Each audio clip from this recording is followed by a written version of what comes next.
கடவுளே இல்லைன்னு சொல்றவங்க கூட இந்த கோவிலுக்கு வந்தாங்கன்னா கதி கலங்கி போயிடுவாங்க.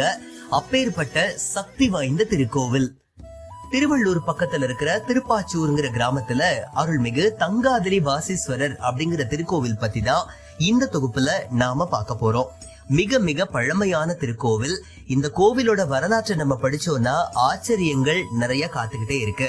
அந்த வகையில ஆதிசங்கரர் தன்னோட கையால கல்லில் வரையப்பட்ட ஸ்ரீ சக்கரம் கொண்ட ஒரே திருக்கோவில்னா இந்த திருக்கோவில் தான். இதுல முக்கியமான விஷயம் என்னன்னா, இந்த ஸ்ரீ சக்கரத்தை வரைஞ்சதுக்கு அப்புறம் தான் இந்த திருக்கோவில் கட்டுறதுக்காக அடிக்கல் நாட்டப்பட்டுச்சுன்னு வரலாறுகள் சொல்லுது. தட்சனோட மகளாய் பிறந்த பார்வதி தேவி சிவபெருமான கல்யாணம் பண்ணிக்கணுங்கிற கனவோட ஊசி முனையில சிவபெருமான நோக்கி தவம் மேற்கொண்ட இடம் கூட இந்த திருக்கோவில் தான். தன் காதலியே நான் வந்துவிட்டேன் அப்படின்னு சிவபெருமான் இந்த அம்மனை நோக்கி சொன்னதுனாலதான் தங்காதிரின்னு பெயர் வந்துச்சுன்னு பெரியவங்க சொல்றாங்க.